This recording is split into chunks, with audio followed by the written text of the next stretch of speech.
Un nouveau président, des nouveaux défis. C'est ce qui attend en tout cas Félix Antoine Tshisekedi Tshilombo. Au cœur des attentes de Congolais, l'amélioration de la situation socio-économique du pays. Vous suivrez les réactions des quelques compatriotes dans cette émission. Baisse du taux d'échange de la monnaie nationale face aux devises étrangères à Kinshasa et dans quelques provinces de l'ouest et du centre du pays. Qu'est-ce qui explique cette situation? Réalité ou simple spéculation? Tentative de réponse avec un expert en économie. Voilà pour le sommaire. Les détails dans votre magazine Fiscalité et Développement présenté par Ruben Takiyunga Mayoni. Agence Galaxy Media, la passion de développer la RDC. Madame, Messieurs, c'est encore et toujours un réel plaisir pour nous de savoir nombreux pour prendre part à la grand-messe des finances publiques en République démocratique du Congo. C'est la deuxième édition des fiscalités et développement pour cette nouvelle année 2019. Eh bien, ça y est. La République démocratique du Congo a un nouveau président élu en la personne de Félix Tshisekedi Tshilombo, en entendant bien sûr la confirmation de la Cour constitutionnelle. Mais après la proclamation des résultats provisoires de l'élection présidentielle congolaise par la Commission électorale nationale indépendante, quelles sont les attentes des Congolais?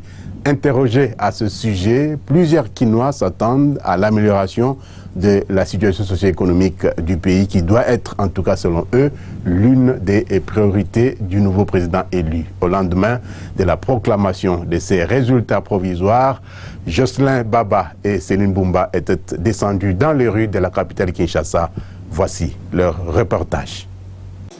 Ayant obtenu 7 51 013 suffrages valablement exprimés, soit 38,57%, et proclamé provisoirement élu président de la République démocratique du Congo, M.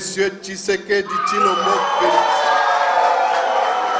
Élu à la tête de la République démocratique du Congo, le nouveau président Antoine Félix Tshisekedi Tshilombo a une lourde tâche qui l'attend durant son mandat. Outre la restauration de la paix et de l'unité nationale, il doit vite s'atteler à améliorer les conditions de vie socio-économique du pays tout en se conformant à la dénomination de son parti politique, l'Union pour la démocratie et le progrès social. Paupérisés, les Congolais attendent un changement total de la part du nouveau président élu. Moi, j'aurais pu lui demander de commencer par la justice. Parce que je comprends que c'est là où il y a beaucoup de problèmes. Dans notre pays, nous constatons qu'il y a une justice là des riches et des pauvres. J'aimerais que, sur ces points-là, qu'un accent soit mis pour pouvoir aider aux Congolais à avoir une justice distributive, une justice qui répond aux besoins de la société, une justice qui donne raison à celui qui a raison. De deux, j'aimerais que aussi les salaires soient améliorés à travers les agents de l'éducation. On peut faire une réflexion pour pouvoir réfléchir, voir comment on peut adapter aussi notre enseignement aux réalités de notre pays. Au lieu que les gens aillent étudier ailleurs sans une politique qui est adaptée à notre réalité dans notre pays. Les Congolais souffrent. Ceux qui travaillent, ceux qui ne travaillent pas. Tous pleurent, tous crient toujours. Personne ne semble être content malgré ses études, malgré le travail. Parce qu'à la fin, on est même capable de venir en aide à un membre de la famille qui souffre.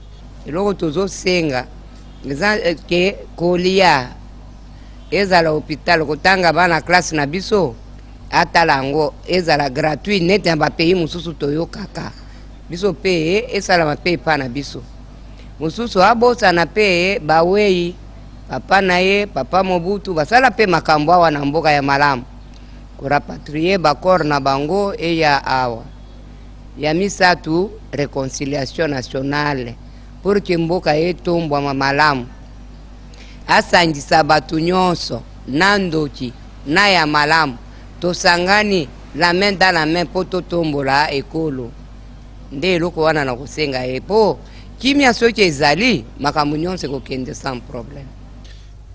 Quand on parle de l'UDPS, Union des démocrates pour le progrès social, notre pays, le social est vraiment à terre. Alors j'aimerais que notre président puisse se rappeler de la fin, comme il dit, comme il est écrit, pour le progrès social. Donc moi, l'insistance c'est pour le progrès social afin que l'émergence soit vraiment réelle. Alors on a aussi à créer des écoles, des centres de formation. Et ceux qui ont créé des centres de formation, et qu'on savoir comme ça, tout est diminué. Nous demandons au président entrant de faire mieux possible pour les enfants de l'école primaire d'abord, de ne pas payer les frais scolaires. Les Quinois se sont exprimés sur ce qu'ils attendent de leur 5e président. Autant de doléances qui sont des défis pour celui qu'on surnomme Fachi. C'est la réaction de l'homme de la rue, mais que pensent les experts et les spécialistes? Car il y a certainement beaucoup de défis à relever pour ce grand pays. Qu'en est-il particulièrement sur le plan économique? Nous avons posé la question à Jérôme Sekana Penepapa qui fait ici une analyse économique de la situation. Suivez. Voilà, les défis pour le nouveau président élu de la République démocratique du Congo, Félix Tshilombo Tshisekedi, ainsi que son gouvernement sont nombreux et immenses. Mais nous pouvons en énumérer plus ou moins 5, en commençant par les défis d'ordre sécuritaire.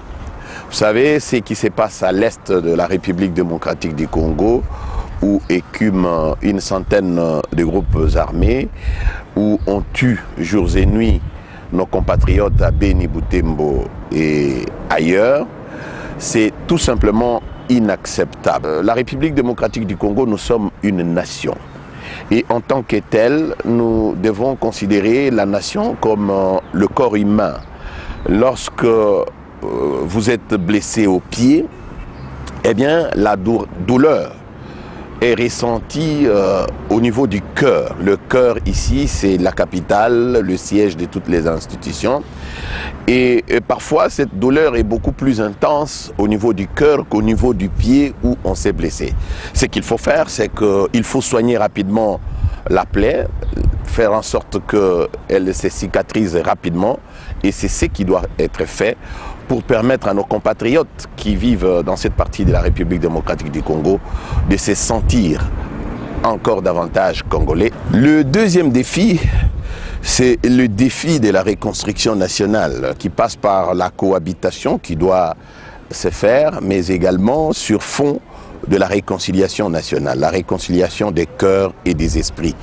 Nous le disons pourquoi? Parce que le président, bien sûr, a été élu au suffrage universel direct, mais devra nécessairement cohabiter avec le FCC qui a plus de 350 députés au niveau de la Chambre basse. Face à ces tableaux-là, il faudra nécessairement qu'il y ait un gouvernement d'union nationale, un gouvernement de cohabitation. Et il faut envoyer des signaux assez forts. Ces signaux, nous pouvons en citer quelques-uns. Il faudra ouvrir les portes du pays à la diaspora qui, par moment, hésitait à venir parce que tout le monde doit mettre la main à la pâte. Il faudra permettre le rapatriement, par exemple, du corps du président, feu président Mobutu Sese Seko Kuku Gbendu Wazabanga du Maroc. Il faudra rapatrier le corps du feu monsieur le Premier ministre Moïse Tchombe de l'Algérie. Il faudra rapatrier le corps du patriarche Étienne Tshisekedi Wamulumba qui se trouve encore à Bruxelles, plus d'une année après sa mort, et si possible construire un panthéon devant le palais de la nation, pourquoi pas, ou ailleurs, et où se trouve déjà le corps de Mzee Laurent Désiré Kabila. Et ça serait vraiment un signal très fort pour réconcilier les cœurs et les esprits et donner l'image d'une nation qui s'est réconciliée avec elle-même. Le troisième défi, il est d'ordre économique. Pourquoi? Parce que les attentes de la population sont immenses et interminables. Vous savez, il faut nécessairement avoir le moyen de sa politique pour rencontrer ces attentes qui sont nombreuses, comme je le disais tantôt. Et pour ce faire, le gouvernement devra tripler les recettes que nous mobilisons, les recettes budgétaires. Chaque année, nous mobilisons en moyenne jusque-là quelque chose comme 4 milliards 600 millions de dollars, donc moins de 5 milliards de dollars.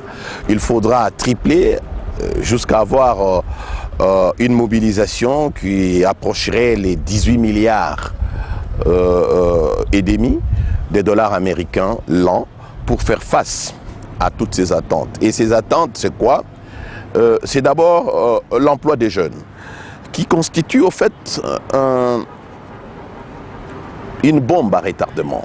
Si on n'y prend pas garde, il faut que le gouvernement puisse arriver à créer des emplois massifs pour absorber le chômage qui est très très important en République démocratique du Congo et essayer de réguler un peu cet exode massif que nous vivons au pays, notamment des Asiatiques et d'autres citoyens du monde qui viennent ravir l'emploi des Congolais ici. Mais il y a aussi les réformes. Et pour les réformes, franchement, il faudra trouver l'homme qu'il faut à la place qu'il faut, parce que ces réformes sont très importantes pour tripler les recettes. Je citerai en guise d'exemple l'identifiant fiscal unique. Il faut donner un coup de pouce à cette réforme au niveau de la Direction générale des impôts pour espérer élargir de manière automatique l'assiette fiscale. Nous insistons sur l'identifiant fiscal unique parce que c'est la plus grande des réformes qu'on peut réaliser au niveau de l'administration fiscale, parce que ça va permettre un recensement exhaustif des contribuables et autres assujettis. Il n'est pas normal que dans un pays de 85 millions de citoyens, qu'on ait un répertoire de l'administration fiscale qui renseigne 177 000 contribuables, personnes physiques et morales confondues. C'est ce qui explique le fait qu'il y a des milliards de dollars en francs congolais qui sont brassés dans les secteurs informels, que l'État n'arrive pas à capter, et c'est ce qui justifie la modicité de notre budget national. Voilà pourquoi nous insistons. La réforme ne coûte que 10 millions de dollars qu'il faut donner à la DGI. Il ne faut pas attendre à ce que la DGI puisse prélever dans ses moyens de fonctionnement, de ses frais de fonctionnement. Il faut que le gouvernement qui arrivera puisse mettre la main à la poche, parce que l'argent appelle l'argent. Nous avons perdu beaucoup de milliards de dollars dans les secteurs miniers parce qu'on n'a pas eu des inspecteurs des impôts capables de déjouer la malice des opérateurs miniers qui ont exploité abusivement nos minéraux et qui refusaient de payer beaucoup d'argent à l'État congolais parce qu'ils ont gonflé leurs charges, ils ont fait en sorte que à la fin de chaque année, déclarer des pertes et faire en sorte qu'ils ne puissent payer que le 1% de leur chiffre d'affaires. Conséquence, l'État n'a même pas gagné 10% de dividendes des minéraux qui ont été exploités en République démocratique du Congo. Donc il faut renforcer les capacités des inspecteurs de mines, il faut renforcer les capacités des douaniers, des gabelous, il faut renforcer les capacités des agents du fisc. Comme il y a des réformes structurelles qui sont mises sur pied, il faut aussi renforcer les capacités de l'homme. Nous avons besoin de jeunes patriotes capables de faire des exploits, des miracles, de jeunes qui ne vont pas mordre à l'appât de la corruption, parce que les ennemis de la République démocratique du Congo, les criminels économiques qui opèrent en République démocratique du Congo, utilisent la corruption comme méthode pour eux de s'enrichir au détriment du trésor public. Il faudra également faire en sorte que nous puissions booster le tourisme, parce que c'est une grande niche de recettes qui a toujours été négligée dans notre pays. Il faudra faire en sorte que le puits carbone qui constitue la République démocratique du Congo, avec 60% des forêts du bassin du Congo, pour que les dividendes carbone profite au pays. Vous savez, nous sommes le deuxième poumon forestier du monde et le marché carbone peut générer des milliards de dollars. Il faut faire quelque chose en ce qui concerne l'eau. Nous avons 32% de réserves d'eau douce en République démocratique du Congo, pendant que l'Afrique australe, les nappes phréatiques séchent. Et du côté du sud également, la sécheresse bat des records parce que le désert du Sahara avance de 10 km lent, et de l'autre côté, au sud, les déserts du Kalahari avancent de 3 km lent. Il faudra que nous arrivions à réviser beaucoup de contrats léonais qui ont été signés ici et là et qui accordent une part belle à des privés, privant ainsi l'État des moyens de sa politique. Il faut faire en sorte qu'on renverse la tendance. C'est l'État qui doit gagner plus que les privés, notamment le nouveau code minier, c'est quelque chose qu'il faut promouvoir parce que l'ancien nous apportait quelque chose comme 800 millions de dollars l'an. Le nouveau va nous rapporter plus de 2 milliards, surtout qu'il y a beaucoup de réformes, notamment les minerais stratégiques comme le cobalt, le lithium, mais également le colombo-tantalite qui seront taxés maintenant à 10%. Donc il faut vraiment mettre un accent particulier sur ça pour que ces leviers très importants de notre économie qui a fait que nous puissions nous approprier l'indépendance économique de notre pays soient utilisés à bon escient. Mais il y a aussi la loi cadre sur les télécoms. Heureusement que le président de la République sortant l'a renvoyé au Parlement parce que là, cet instrument également est truffé de beaucoup de malversations, ça a été tripatouillé. Il faut faire en sorte que les services de l'État puissent avoir le contrôle, notamment sur le plan sécuritaire, mais également les opérateurs publics puissent avoir beaucoup plus d'avantages que le privé, notamment dans la gestion du backbone de la fibre optique, mais également la gestion de notre des satellites au niveau de la République démocratique du Congo avec le Renatelsat. Il faudra booster la transition énergétique. Vous savez, en République démocratique du Congo, nous avons vraiment tout ce qu'il faut pour assurer cette transition énergétique. Les énergies fossiles, notamment le pétrole, les gaz seront progressivement abandonnés déjà en cette année 2019. Et en République démocratique du Congo, nous avons les cobaltes, nous avons les lithium et tous les minéraux qui entrent dans la fabrication de batteries. Donc on doit axer notre force, notre énergie dans ces domaines-là pour permettre à la République démocratique du Congo de se faire suffisamment de l'argent. Il faudra également donner un coup de pouce, nous sommes toujours dans les domaines de l'économie, donner un coup de pouce à des grands projets. Par exemple, la construction du barrage Inga 3 qui va constituer vraiment la clé de notre émergence, parce que si nous arrivons à investir les 14 milliards à travers le PPP, partenariat public et privé, pour la construction du Inga 3, ça va non seulement générer de l'argent, mais également créer de l'emploi et nous allons vendre l'énergie à travers le monde. Mais il y a aussi le port en eau profonde de Banana. Il faut finaliser ce projet pharaonique qui va nous permettre de gérer un peu le flux des marchandises qui jusque-là essayent de passer par d'autres pays voisins. Nous allons nous en occuper et surtout le projet de l'exploitation du fer. Le fer qui se trouve dans l'ex-province orientale, nous en avons là-bas 20 milliards de tonnes de réserves de fer. Vous savez, les siècles passés, si le monde s'est industrialisé, c'est grâce au fer et au ciment.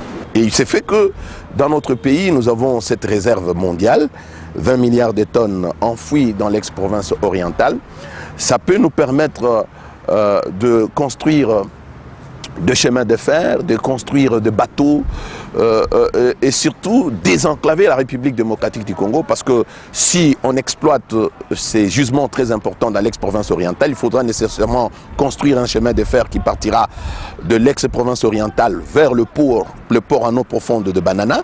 Et vous comprenez qu'en désenclavant, en construisant ces infrastructures de base, on pourra éventuellement, et c'est ça notre souhait, faire en sorte que le pays se prenne en charge avec cette exploitation et au même moment penser à construire et réhabiliter des infrastructures de base. Parce que nous sommes dans un pays où les potentialités sont là, mais elles ne sont pas suffisamment exploitées. Je donne un exemple, 80 millions d'hectares de terres arables, dont moins de 10% sont mis en valeur. Donc, et nous importons pour manger en République démocratique du Congo pour 1,5 milliard de dollars. Il faudra renverser la tendance, faire en sorte qu'il y ait un investissement massif dans le secteur agricole, faire en sorte que le secteur agricole, qui est un secteur porteur de croissance par excellence, puisse absorber la main-d'œuvre qui chôme, donc le jeune, investir dans ces domaines pour que petit à petit, de manière crescendo, nous arrivions à diminuer la facture de 1,5 milliard de dollars que nous dépensons chaque année pour acheter la nourriture et supprimer ainsi les commerces triangulaires. Vous pouvez vous imaginer, mesdames, mesdemoiselles et messieurs, nous achetons ici à Kinshasa le sac de riz à 40 dollars, des 50 kilos, alors que sur le marché international, eh bien, une tonne du riz ne coûte que 10 dollars, 5 ou 7. Et ce qui fait 20 sacs de 20 kilos et de 50 kilos pour une tonne. Donc avec la vente de produits d'une seule tonne, on peut acheter autant d'autres tonnes. Donc on est en train de nous prendre pour des dons de la farce. Donc, alors que nous avons des espaces verts qui peuvent nous permettre d'exploiter et de produire ces riz-là pour que nous arrivions à l'autosuffisance alimentaire dans notre pays. Parce que la première indépendance, ne l'oubliez pas, c'est l'indépendance du ventre. Le quatrième grand défi, c'est le social. Le président sortant, Joseph Kabila Kabange, qui a fait preuve d'une très grande maturité politique, a donné l'exemple à d'autres présidents qui se sont accrochés au pouvoir au-delà de leur mandat. Il n'a pas modifié la Constitution et c'est un bel exemple à suivre. Et les signaux forts qu'il envoie à travers le monde prouvent à suffisance que c'est un homme d'État qui mérite les hommages de tout un peuple, mais également de la communauté internationale. Alors, ce social-là est par terre. Le chef de l'État sortant l'avait reconnu, mais comment arriver à pouvoir donner un coup de pouce pour que ce social puisse permettre à tout le monde de se sentir heureux dans la vie. Une croissance peut-être à 2 chiffres, si et seulement si nous triplons les recettes, mais également il faudra faire en sorte que les ODD, les objectifs de développement durable, puissent être atteints. Et là, vous le savez, nous n'avons pas atteint les objectifs de millénaire, nous n'avons pas le droit de rater les ODD. Il faudra également qu'on arrive, toujours dans cette optique-là, à faire en sorte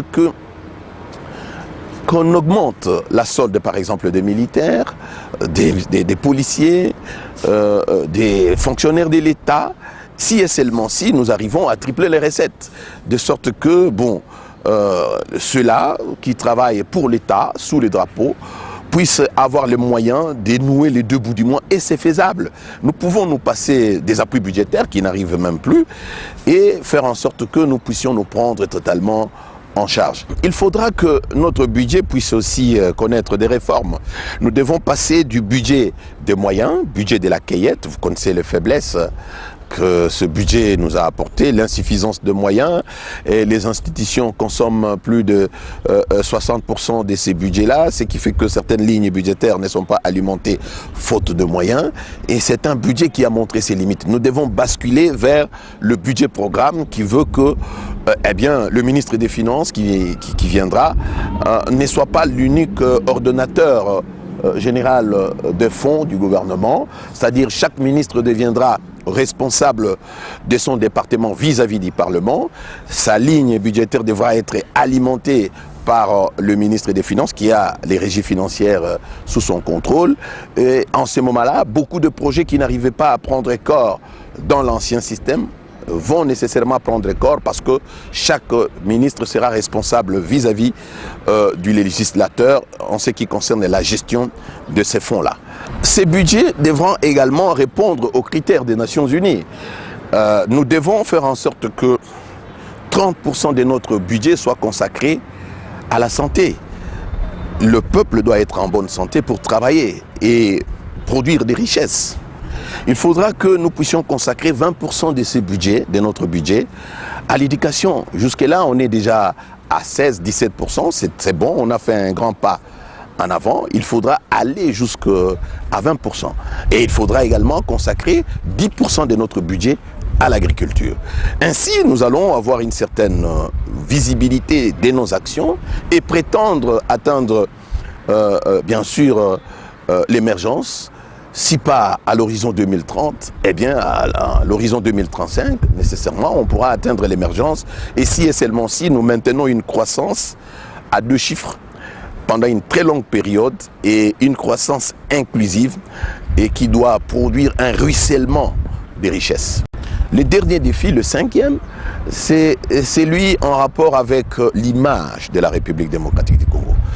Notre pays vient d'envoyer des signaux assez forts au niveau de la communauté internationale, l'organisation des élections par nos propres moyens et surtout ces élections se sont déroulées globalement dans la paix, c'est une bonne chose, mais il y a des mauvais stéréotypes qui nous collent à la peau. Nous sommes vus comme un pays riche, mais un pays de désordre, un pays de guerre, un pays de soulèvement, un pays des gens qui ne comprennent pas le rôle qu'ils doivent jouer, alors que Frantz Fanon disait que l'Afrique a la forme de revolver et se trouve en République démocratique du Congo. La RDC doit jouer le rôle de la locomotive et non le rôle de wagon. C'est nous qui devrons tirer l'Afrique vers le développement parce que nous avons tout ici. La transition énergétique ne peut pas se faire sans la République démocratique du Congo. Tout ce que je viens de dire n'est possible que si et seulement si nous combattons les antivaleurs. Et parmi ces antivaleurs qui nous tirent vers le bas, il y a en première position l'impunité. Vous avez également la corruption qui est devenue un sport national. Vous avez la loi de moindre effort, le tribalisme. Vous avez l'incompétence notoire. Nous devons placer l'homme qu'il faut à la place qu'il faut, même s'il est de l'opposition, même s'il est de la société civile. Il faudra que le prochain gouvernement qui arrive soit constitué des meilleurs d'entre nous. Même s'ils sont de la diaspora, il faut les faire venir.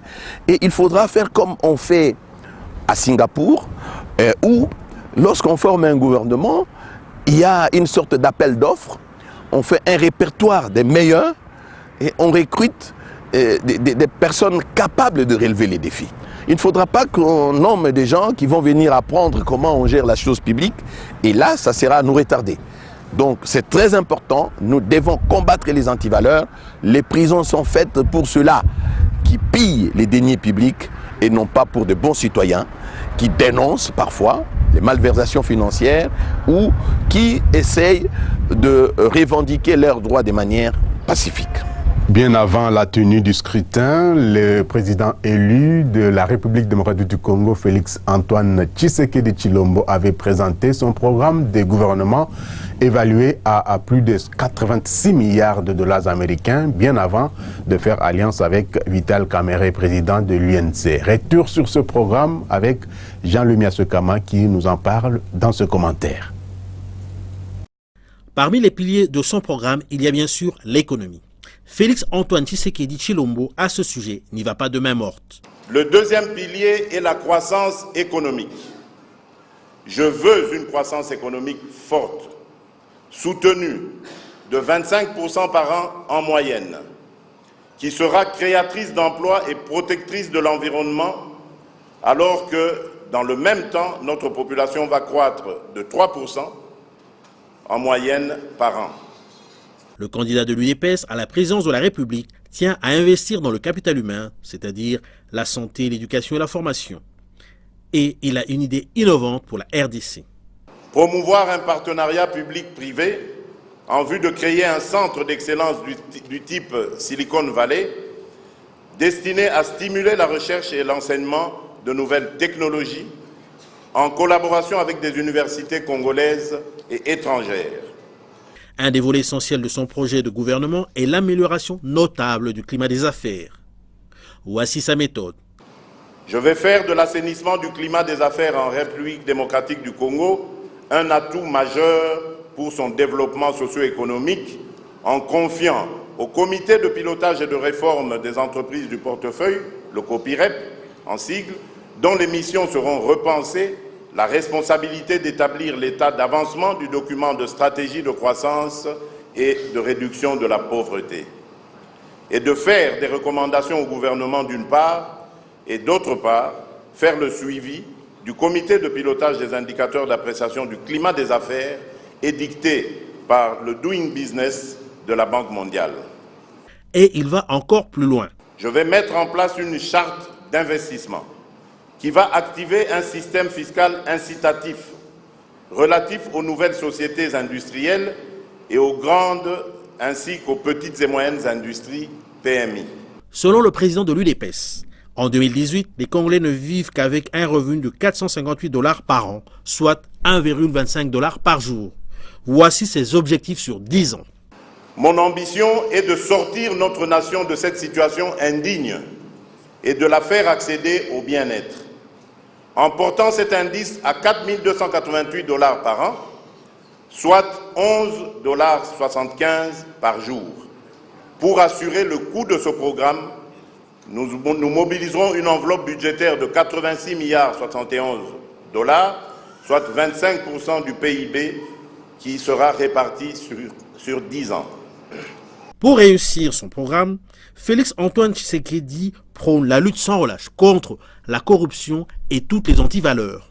Santé de la devise nationale à présent sur le marché d'échange. Le taux officiel de la Banque centrale du Congo a indiqué au vendredi 11 janvier 2019 un dollar américain à 1636,95 francs congolais, 1 euro à 1876,31 francs congolais, un franc CFA à 2,87 francs congolais. Au samedi 12 janvier 2019, au parallèle cette fois-ci, le taux était à 1400 francs pour un dollar américain dans la majorité des communes de Kinshasa et à 1600 francs congolais le dollar au centre-ville de la capitale congolaise. À l'aéroport international d'Indjili, le taux a cette fois-ci baissé depuis quelques jours à 1400 francs pour un dollar américain, mais à 1650 francs dans plusieurs supermarchés de la capitale Kinshasa. Nous sommes à Kananga, dans la province du Kasaï central. Le dollar américain s'est négocié à 1250 francs congolais. En Mbujimaï, dans la province du Kasaï oriental, le roi dollar a valu 1350 francs congolais. À Matadi, dans le Congo central, le billet vert pouvait s'obtenir à 1400 francs congolais, même taux constaté à Bwende, dans la province de la Chouapa. 1600 francs congolais le dollar américain, c'est le taux constaté à Beni, dans la province du Nord Kivu, et à Bukavu, dans la province du Sud Kivu. Il faut signaler que le taux observé dans la plupart des communes de Kinshasa et certaines provinces du centre et de l'Ouest n'est que de la pure spéculation, en tout cas selon certains experts en monnaie et banque, à l'exception de l'Est de la capitale où le taux est resté stable après la publication des résultats de l'élection présidentielle. Suivez à ce sujet les explications de Jérôme Sekana Penepapa, journaliste économique.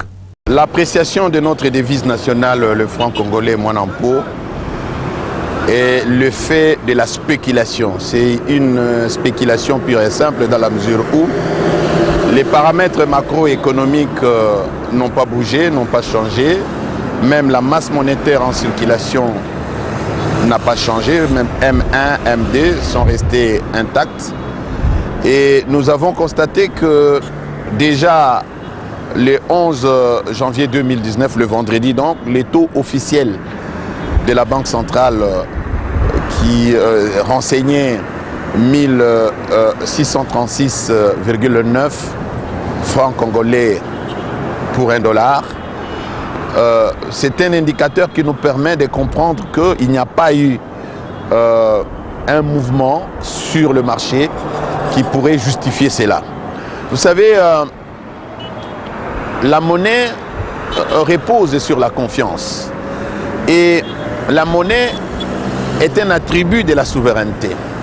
Mais il se passe des événements au pays qui font que les gens, soit ils sont pris de panique ou soit ils sont confiants. Pris de panique, comment? On a assisté à une ruée vers le billet vert vers la fin de l'année, tout simplement parce que les opérateurs économiques sont à la recherche de billets verts pour passer des commandes.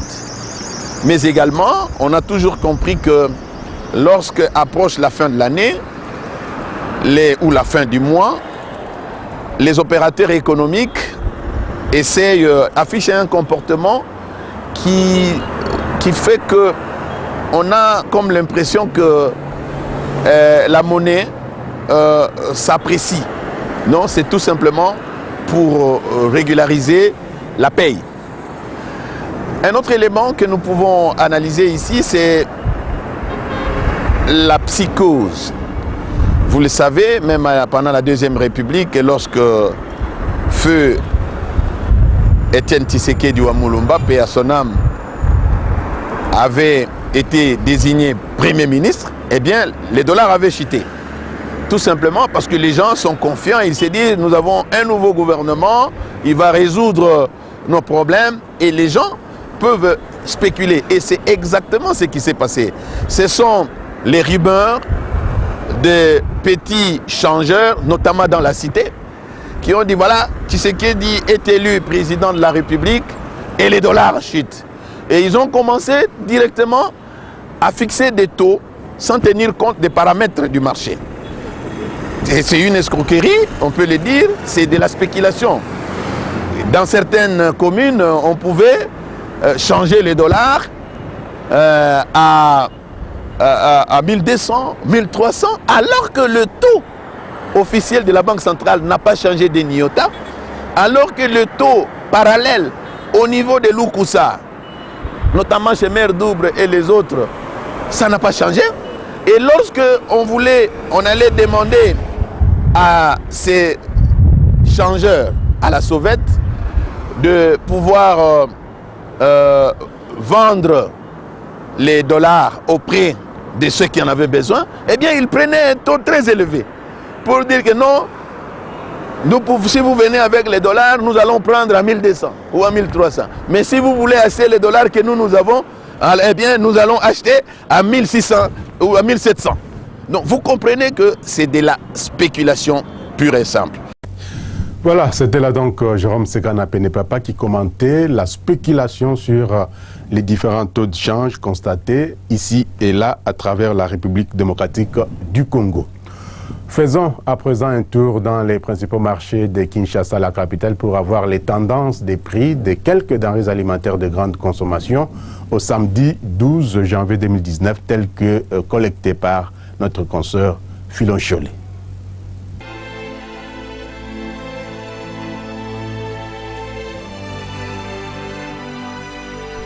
Commençons ces tours de maison des prix des denrées alimentaires de grande consommation avec le poisson chinchard dont le prix d'un carton de 18 plus 30 kg a connu une hausse passant de 80 000 francs congolais à 82 000 francs congolais, soit une hausse de 2 000 francs congolais. Nous sommes au marché de la Liberté.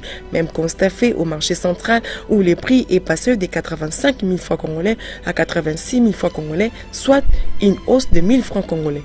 Même tableau au marché Zikida où le prix est passé de 85 500 francs congolais à 86 000 francs congolais, soit 500 francs congolais de plus. Au marché Gambela, il se négocie à 85 000 francs congolais. Cette hausse de prix de poisson chinchard s'explique par sa rareté sur les marchés quinois. À propos des produits secs, sachez que le prix d'un gros écolo de maïs en provenance de la province du Koulou est passé de 1000 francs congolais à 1200 francs congolais, soit une hausse de 200 francs congolais. Nous sommes au marché de la Liberté. Au marché central, Zikida, Gambela, un bol de maïs coûte présentement 1000 francs congolais. Concernant l'huile végétale, un bidon de 5 litres coûte 13 200 francs congolais. Nous sommes au marché de la Liberté dans la commune de Massina. Ces mêmes produits se vendent à 13 400 francs congolais au marché central, alors qu'il s'est vendu à 13 200 francs congolais il y a de cela une semaine. Stabilité par contre au marché Zikida où le même produit se vend à 13 000 francs congolais. Et enfin, au marché Gambela, pour obtenir un bidon d'huile végétale, il faudra débourser 13 300 francs congolais. Du côté viande, les prix d'un carton TS 20 kg au marché de la Liberté a connu une hausse passant de 92 500 francs congolais à 93 000 francs congolais, soit une légère augmentation de 500 francs congolais. Même tableau au marché central où le prix est passé de 92 700 francs congolais à 93 500 francs congolais, soit une augmentation de 800 francs congolais. Au marché Zigida, il se négocie à 93 400 francs congolais, pendant qu'au marché Gambela, il se vend à 93 300 francs congolais. Cette hausse du prix des viandes s'explique par sa rareté sur les marchés quinois. Terminons ce tour de maison des prix avec les haricots. Les prix d'un bol appelé comme Nimaï Bundeli a connu une légère baisse en chutant de 1500 francs congolais à 1350 francs congolais, soit une baisse de 150 francs congolais. Nous sommes au marché de la Liberté. Même constat fait au marché central où les prix a reculé de 1500 francs congolais à 1400 francs congolais. Baisse constatée également au marché Zigida où les prix a chuté de 1400 francs congolais à 1300 francs congolais, pendant qu'au marché Gambela, il se vend à 1500 francs congolais. Cette baisse du prix des haricots est due à son abondance sur les marchés. Philon Chelet nous a donc proposé l'évolution des prix de certaines denrées alimentaires de grande consommation à Kinshasa. Dans le même ordre d'idées, Jean-Louis Sekama présente dans cet élément que vous allez suivre les tendances de ces différents prix sur un graphique. Échantillon choisi, le marché de la Liberté pour les mois de novembre et décembre 2018. Le choix pour ces représentations graphiques de l'évolution des prix des denrées alimentaires s'est porté sur le marché de la Liberté et deux produits, le poulet et la viande TS 10 kg. Les prix hebdomadaires de ces deux articles concernent le mois de novembre et décembre 2018. Pour le carton de poulet poids 12, son prix a connu une forte tendance haussière de la première semaine à la deuxième semaine de novembre 2018, de 57 000 francs à 62 700 francs, pour se stabiliser par la suite à 62 200 francs. En décembre 2018, par contre, le prix de la volaille a connu un pic dans la deuxième semaine à 63 500 francs pour terminer à 62 300 francs en toute fin d'année. Quant à la viande de TS 10 kg, de 93 000 francs à la première semaine de novembre 2018, elle a connu ensuite une baisse de 1000 francs, passant à 92 000 francs avant de reprendre son ascension pour terminer ce 11e mois à 92 700 francs. En décembre 2018, l'évolution de son prix commence comme elle termine durant le dernier mois de l'année 2018 à 93 200 francs, avec un pic de 93 400 francs à la troisième semaine. Les faibles variations des prix de ces produits sont corroborées par un taux d'inflation hebdomadaire faible et une certaine stabilité de la monnaie nationale par rapport au dollar américain, ainsi qu'à la régularité de l'approvisionnement de ces produits sur le marché de la Liberté. Et puis sur le plan international, sachez que les tendances des cours des principales matières premières se présentent comme suite. À Londres, le baril du brut a coûté 60,59 $ américains en baisse de 0,96%. Et à New York, le même baril s'est négocié à 51,71 $ américains en baisse également de 1,07%. Côté produits miniers, sachez que la tonne du cuivre s'est vendue à 5 907,75 $ américains en hausse de 0,36%. Le cobalt reste à 55 000 points la tonne et l'once d'or a terminé la semaine en baisse de 0,17% à 1287,10 $ américains. Les céréales, à présent, la tonne du maïs a coûté 378 $ américains en baisse de 0,98%. Celle du riz s'est négociée à 10,52 $ américains, soit une hausse de 0,33%. Et enfin, la tonne du blé a valu 519 $ américains, également de 0,14%. Autre chose à présent, rendons-nous au secteur des assurances pour vous dire que la libéralisation est déjà une réalité en République démocratique du Congo, ce à la faveur de l'autorité de régulation et de contrôle des assurances, ARCA.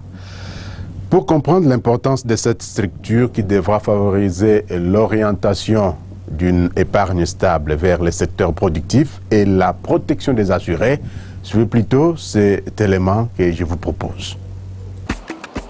C'est ici, précisément sur l'avenue Pumbu, commune de la Gombe, qu'est installé le siège de l'ARCA, l'autorité de régulation et contrôle des assurances. Un organe né après la promulgation de la loi numéro 15/005/2015 portant code des assurances et institué à travers le décret numéro 001/16 du 26 janvier 2016 consacrant ainsi la libéralisation du secteur des assurances après plus de 50 ans de monopole. Ces bâtiments, en parfait état, reflètent ainsi l'ordre et l'organisation que cet organe de régulation veut imprimer dans ce processus de libéralisation du secteur des assurances qui constitue en réalité un chantier important pour le chef de l'État, Joseph Kabila Kabange. Dans ces bâtiments émerge aussi un personnel jeune issu d'une sélection minutieuse. Des jeunes dotés d'une expérience significative dans divers domaines, notamment l'audit, l'informatique, la gestion financière, le marketing, le droit et les assurances, domaine de prédilection de l'ARCA. L'ARCA compte à ce jour un acteur congolais ayant travaillé durant de nombreuses années au Canada. Toutes ces compétences recrutées tant localement que sur les marchés internationaux bénéficient également de formations assurées par des experts locaux et internationaux issus des institutions telles que le Conseil permanent de la comptabilité au Congo, CPCC, de la Banque mondiale et d'autres organes de pays frères, en particulier l'autorité de contrôle des assurances et de la prévoyance sociale du Maroc, ACAPS. C'est justement pour profiter de l'expérience de ces organes de régulation qui ont déjà fait du chemin que l'ARCA a conclu plusieurs accords de partenariat avec certains d'entre eux. C'est dans cette optique que ARCA est membre de plusieurs associations d'obédience africaines et internationales, notamment l'Association internationale de contrôleurs des assurances.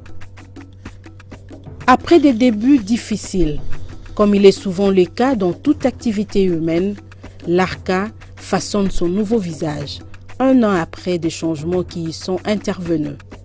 Des changements qui ont porté à la tête de cette structure Alain Kanindangalula, comme directeur général ad intérim.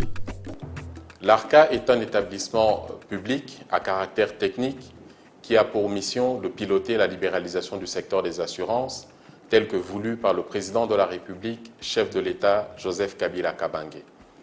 À travers cette libéralisation, le chef de l'État a voulu répondre aux besoins de nos populations, assurer une meilleure inclusivité financière, mais surtout permettre à notre pays de mobiliser les sources de financement à travers la rétention des primes dans notre pays auprès des différentes sociétés d'assurance. Notre mission se décline en ces deux pans principaux. La régulation, nous mettons un cadre réglementaire pour fixer les normes de fonctionnement, pour fixer les conditions d'agrément, pour fixer les conditions de retrait d'agrément. C'est nous qui régulons et qui contrôlons vis-à-vis des différents opérateurs. Aucun opérateur ne peut opérer en RDC, dans le secteur des assurances, s'il n'a ni l'agrément ni l'autorisation de l'ARCA. Donc c'est l'autorité qui est unique et qui doit mener ses missions et qui va mener ses missions. Et l'autre aspect, c'est celui du contrôle. Une fois que ces acteurs ont reçu leur autorisation ou leur agrément, alors ils entrent dans un cycle de contrôle permanent que l'ARCA mène.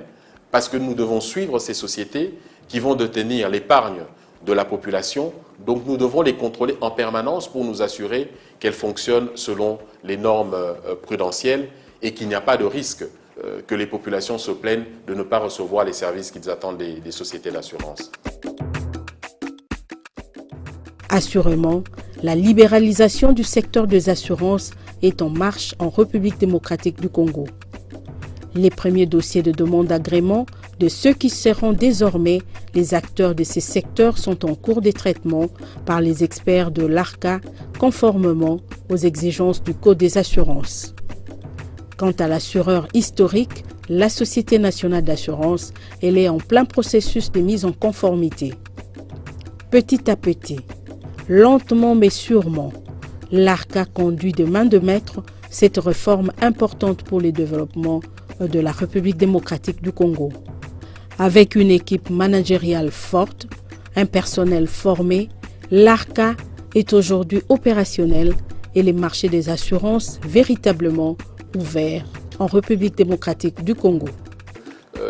Pour travailler et mettre en place une société d'assurance, c'est un secteur qui est sensible parce que nous parlons d'un secteur financier. Le capital minimum exigé aux sociétés qui veulent œuvrer comme société d'assurance est de 10 millions de dollars. Donc ça doit être des structures qui ont les capacités financières, mais qui doivent être également sérieuses.